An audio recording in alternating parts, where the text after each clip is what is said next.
Welcome to God and Country Biblical Exposition. The title for this week's program is Eradicating Transgenderism. And the Bible study is from 2 Kings chapter 10, verse 28. Thus Jehu eradicated Baal out of Israel. And I'll eventually explain that text and Jehu's calling of God to take down Baal worship. But first we must look at what's happening today in the current administration in the taking down of transgenderism, which is modern-day Baal worship. Now, last week, President Trump had a State of the Union address, but since he was just inaugurated, it's called a joint session of Congress. Conservatives are praising the speech, but to be honest, it didn't meet my expectations. The president listed all of his accomplishments over the last 4 weeks and rubbed the faces of the Democrats in it. I would much rather have seen the president explain to his opponents why he's doing what he's doing so that his opposition would look unreasonable and immoral. This would be a 2 Timothy chapter 2, verse 25 approach, with gentleness correcting those who are in opposition, and the Titus chapter 2, verse 8 approach, sound speech which is beyond reproach, so that the opponent will be put to shame, having nothing bad to say about us. However, we should be careful not to overly fault Trump and the Republicans for taking an angry, no prisoners approach. The leftists in America are immoral and they're lawless, and there's good reason for righteous indignation. Last week, the Senate took up a vote to prohibit boys who claim to be girls, transgenders, from competing in girl sports. Every single Democrat voted against the bill because they fully believe in transgenderism, that gender is your choice. It's not a decree from God to which we must submit. And according to Deuteronomy 18, their position is an abomination to God. So evil needs to be treated as evil. Ecclesiastes chapter 3, there is a time to tear apart. There's a time to sew together. There's a time to be silent. There's a time to speak. There's a time to love, there's a time to hate, there's a time for war, and there's a time for peace. Maybe this is a time for war. There can be a serious error in trying to make nice with the other side, hoping to win the other side. That approach often doesn't work out very well. In Matthew chapter 23, Jesus excoriated the Pharisees. He wasn't trying to make nice with the Pharisees. So maybe given the situation, the only solution is to ridicule and shame evil. In Trump's address, Trump called Senator Warren Pocahontas, which is an absolute offensive putdown. But remember, Warren claimed that she was Native American. So she was able to get a job teaching at Harvard as a minority hire. In 1997, she was called the first woman of color in the Harvard Law faculty. But we come to find out through DNA testing, she's not a Native American. She's as European can be, and that's obvious to anyone who looks at her. But my point is this, she's a fraud. She's a liar. She should have left the Senate in disgrace, so maybe she should be publicly shamed. And it takes someone like Trump with no filters to say the truth. Now, I have a Chinese friend in Hong Kong who drew a great lesson about Donald Trump from the movie Amadeus, about the life of Mozart. One of the main themes in the movie is that Salieri, another musician in Vienna at that time, hated Mozart.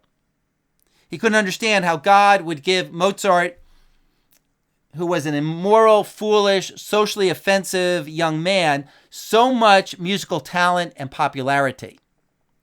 And so to his dying day, Salieri was bitter with God. And the movie is called Amadeus, not Mozart. Amadeus means love of God. And the movie is really all about this battle with God in accepting the people that God raises up. God often uses the foolish to shame the wise, 1 Corinthians 1:27, and God often passes by the wisdom of the wise. Hence, God raises up some very unlikely characters like Samson and Gideon and Jephthah and Jehu to do the dirty work of taking down the ungodly. Now, I'm not trying to carry water for Trump. I'm simply pointing out that we need to judge, not according to appearances, but to judge righteous judgment. Now, in Trump's address last week, there was one part of the speech where I believe Trump both explained the moral reason for his policy and he took a stand for righteousness.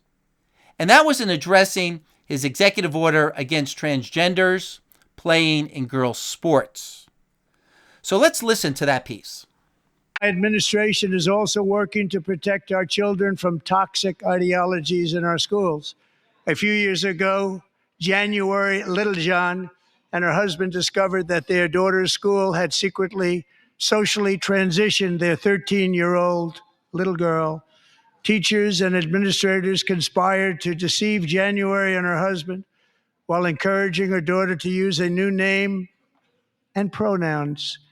They, them pronoun, actually, all without telling January, who is here tonight and is now a courageous advocate against this form of child abuse. January, thank you. Thank you. Thank you very much. Thank you.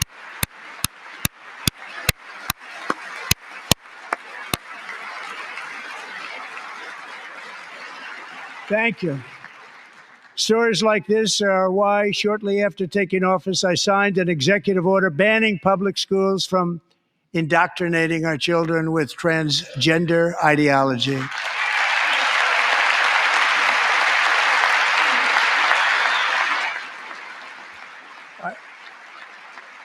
I also signed an order to cut off all taxpayer funding to any institution that engages in the sexual mutilation of our youth.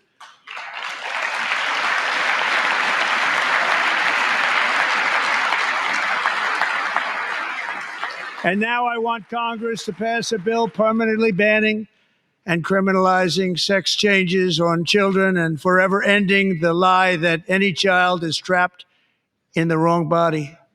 This is a big lie.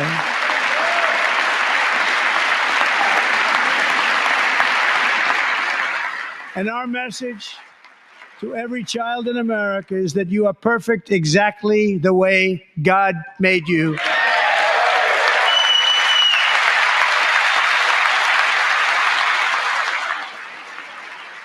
Because we're getting wokeness out of our schools and out of our military, and it's already out, and it's out of our society. We don't want it.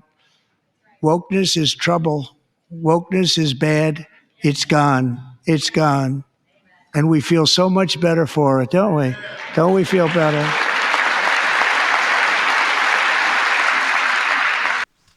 So when President Trump said our message to every child in America is that you're perfect exactly the way God made you, every single Republican stood up and applauded, but all of the Democrats stayed in their seat with their hands folded because the Democrat Party is fully invested in the ideology of transgenderism and the full practical implementation of the ideology in society, unisex bathrooms, boys and girls sports, erasing the term father and mother, homosexuality and homosexual parents. You could have two mommies or two daddies, and the inclusion of LGBT books in elementary school so children can learn that they don't have to be the gender they were born in, and drag queens coming into school to help children accept transgenderism and cross-dressing.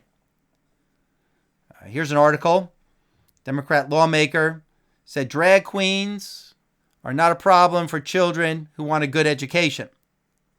So this is lawlessness. This is rebellion against God. This is a repudiation of God's role for government. And Trump called it what it really is, a toxic ideology in our schools, the sexual mutilation of our youth, a lie that you might be trapped in the wrong body. Now online, leftists were enraged, saying, quote, "This is part of a whole program to erase transgenders in American life. And yes, we are Americans. And quote, President Trump articulates utter nonsense and is doing complete harm to the most vulnerable people in the society, the transgenders, not the children. Quote, this will have generational harm. Quote, the country is declaring war on transgenders. This will hurt people's mental health. And quote, Trump claims transgender children are a lie. Well, their complaints of unfairness might sound legitimate if we were moral relativists. Satan himself could make the same complaints against God. But it is morally right to stop, to erase, to censure, to criminalize, to prosecute sexually deviant behavior. What has happened is that the immoral in our country have gone on for so long that the immoral people have bought into this lie of their own legitimacy and acceptance. So they're shocked now that they're being opposed. Their view is that America is to be Sodom, and Sodom's a good place.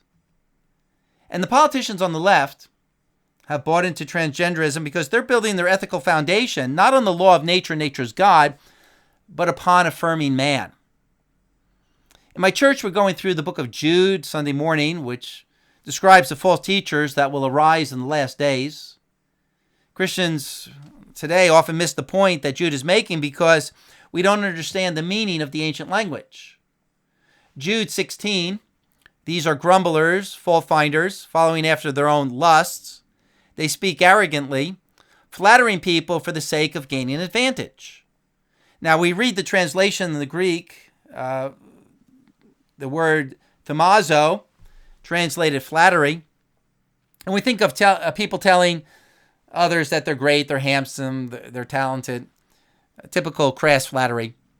But the word means to wonder at, to admire, to be amazed. And it really means in our language today to affirm people, to value people and their desires more than to value and admire God. And that's the modus operandi of the world today. Just as the book of Jude foretells, that in the last days, these false teachers will base their values on affirming people. And this is where the Democrats get off claiming trans rights are human rights. Because for them, human rights are based upon human desires, not rights that come from God. And so Democrats believe that they're the righteous ones. Because they believe God, according to their definition of God, is all about affirming people and their personal desires. But let's back up here for a moment and cover what's been happening over the last month in regard to eradicating transgenderism from society. As Michael Knowles with the Daily Wire has been boldly saying for a number of years, transgenderism needs to be totally eliminated from America. And now many other conservatives are realizing that there can be no compromise with transgenderism. It must be made illegal. One of Trump's first executive orders was to ban transgenders in women's sports. In the signing at the White House with Riley Gaines, a swimmer who had to compete with the transgender Leah Thomas, she, with some other conservative activists with their little girls, stood there as Trump signed this executive order. Let's take a look at that video. Female athletes have been forced onto the front lines, and men claiming to be girls have stolen more than 3,500 victories. That's a lot. And invaded more than 11,000 competitions designed for women. Last year, a male cyclist posing as a woman competed in the 800-mile Arizona Trail Race, a very big deal in cycling, and obliterated the women's course record by nearly 5.5 hours. Sounds like a lot, doesn't it, huh? 5.5 hours, but you have to hear the weightlifting records. You think that's bad. The weightlifting's worse. In 2023, a man in women's powerlifting broke 2 world records and outlifted his closest female opponent in one event by 440 pounds. Watch what I do, and then I'm going to give you some pens, okay? Are you ready? What a nice picture this is, huh, Governor? You ready? We'll do a good job. Wait, let me press that. I want to make this a really good signature because this is a big one, right?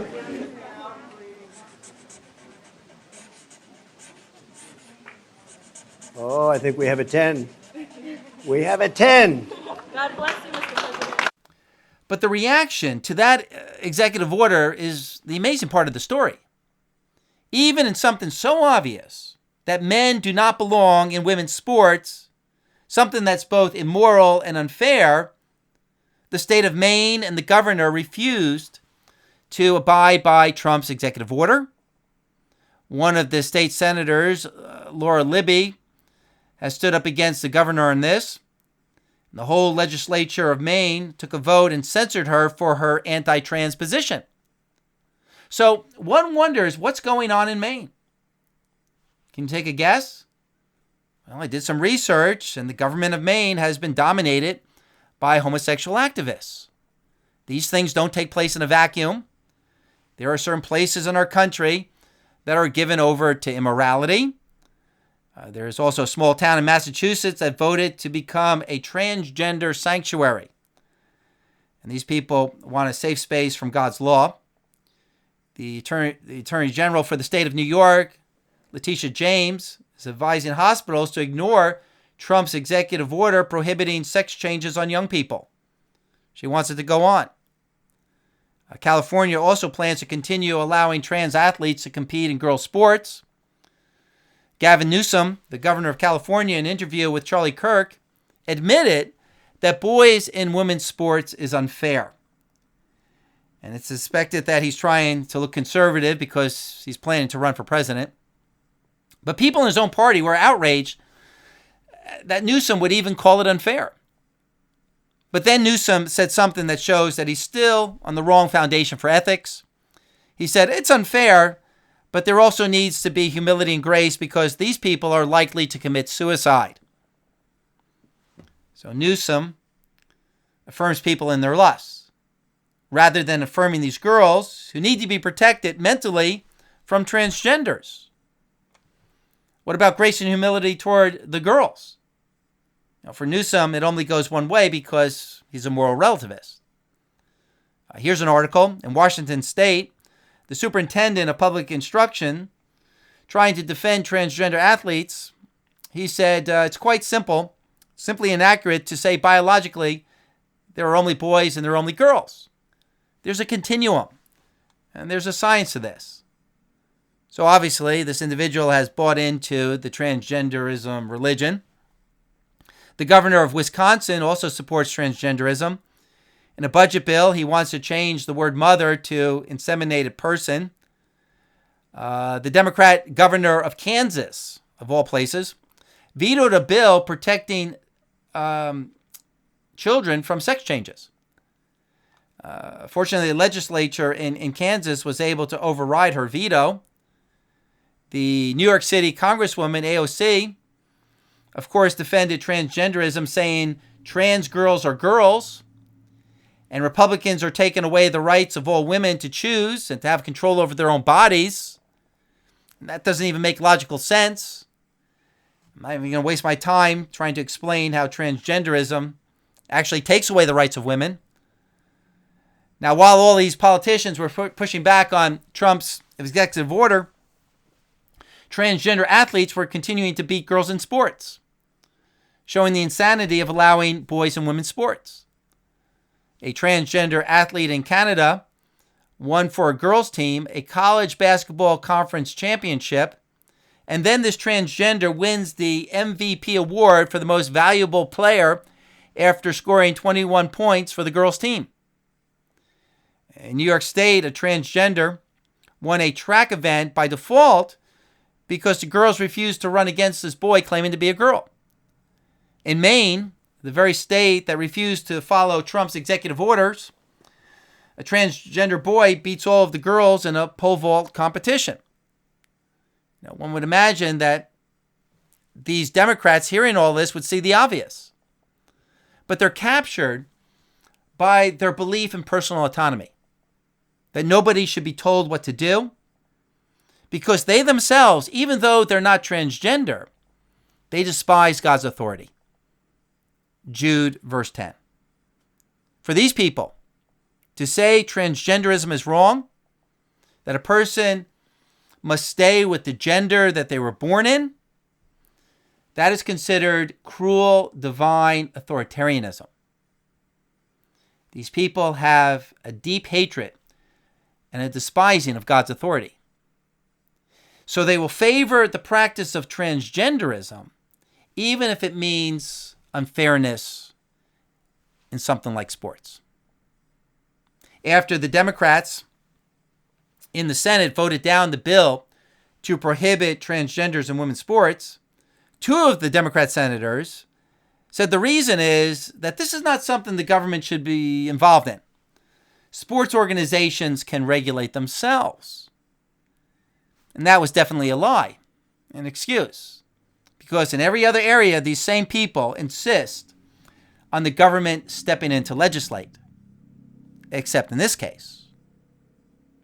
Now, our Bible study is from 2 Kings chapter 10, where Jehu, after forming a coup and assassinating Ahab and Jezebel, eliminated Baal worship from Israel.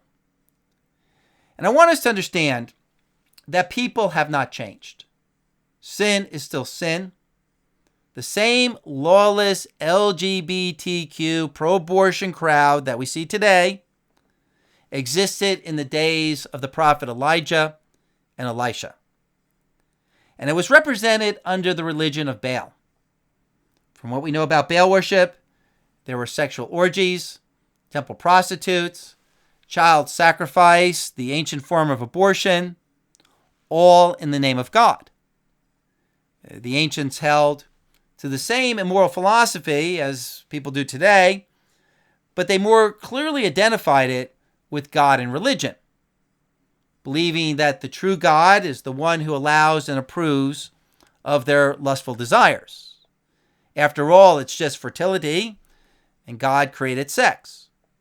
And today, many who are LGBTQ, if they're religious at all, also believe that God's on their side, that he's not like the God described in the Bible, and they see Jesus as one who gets us and supports them in their desires.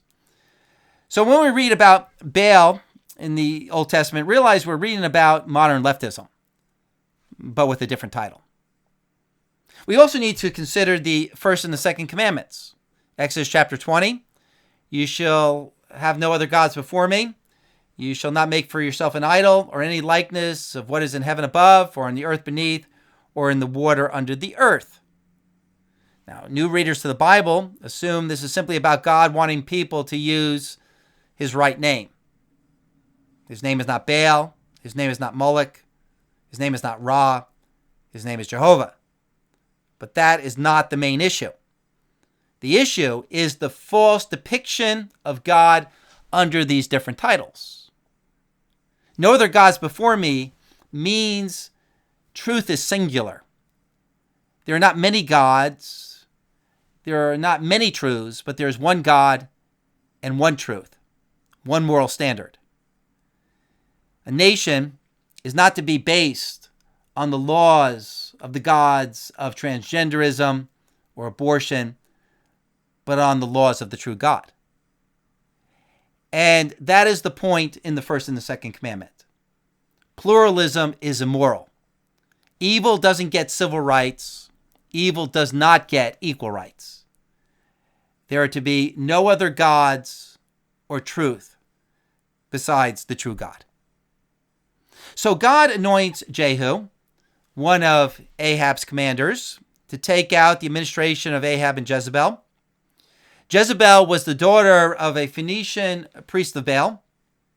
And when Ahab and Jezebel came into power, their agenda was to push radical Baal worship in northern Israel.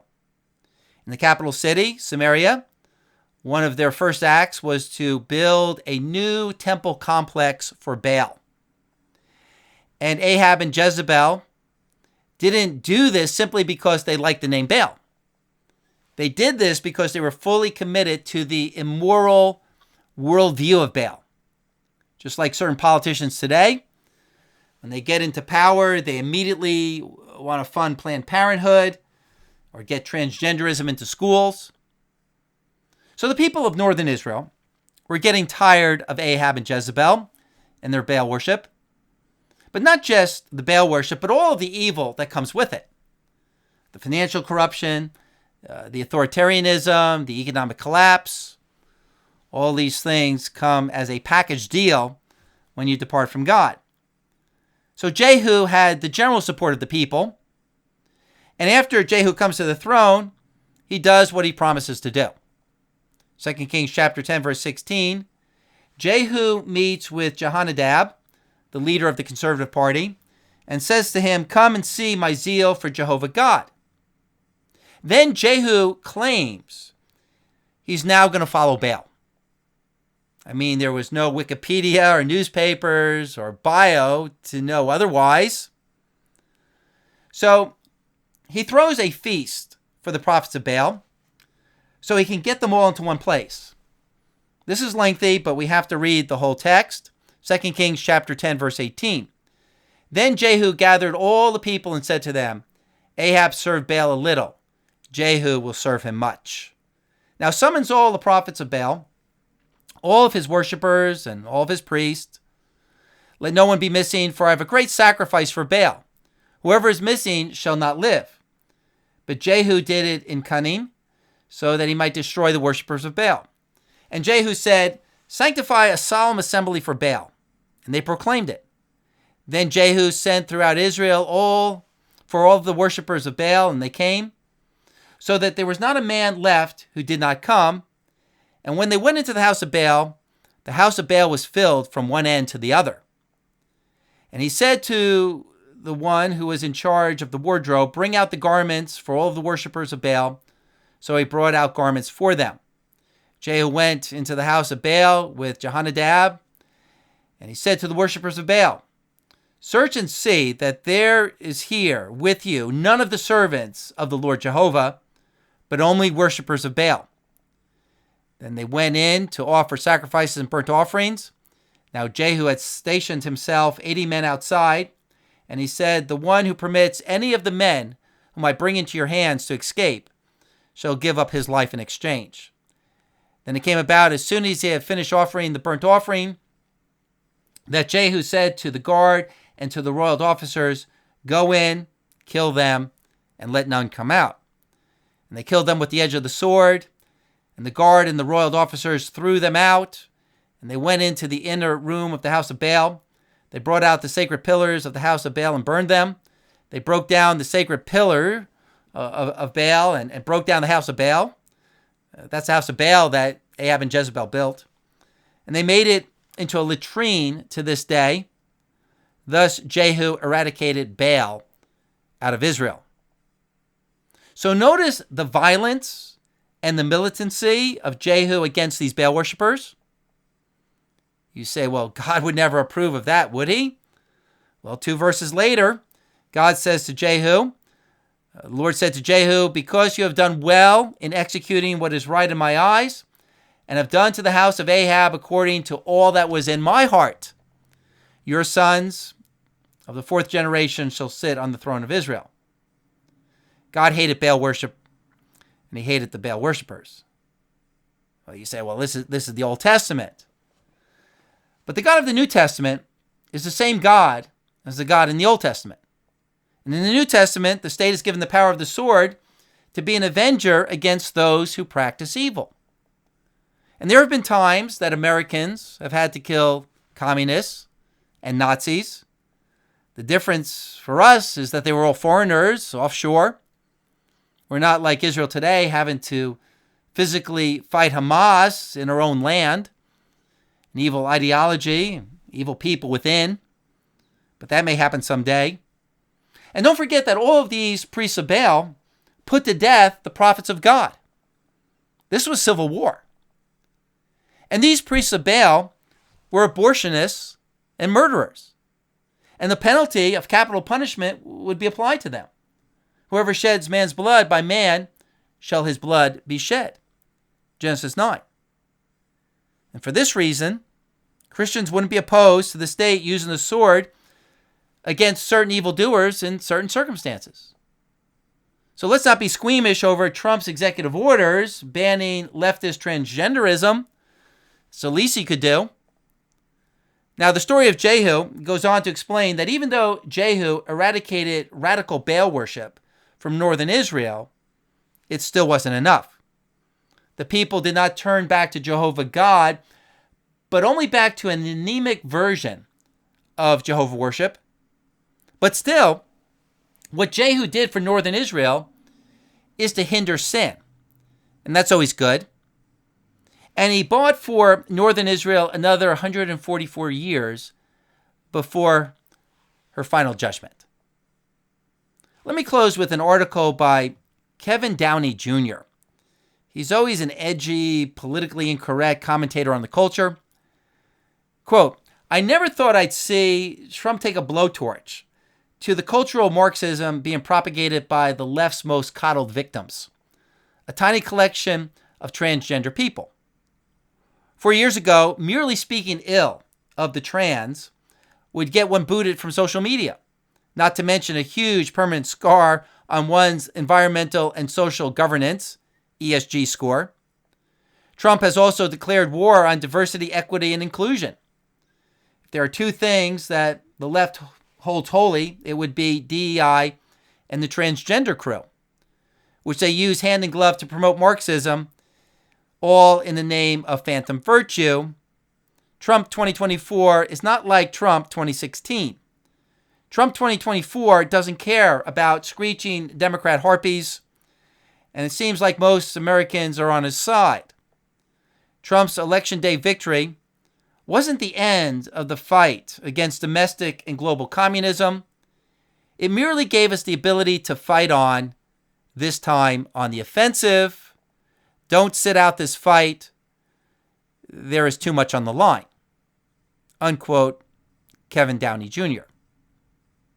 Well, at least we need to appreciate the Jehus that God raises up in the world to hinder sin, and realize anew that God is serious about his holiness.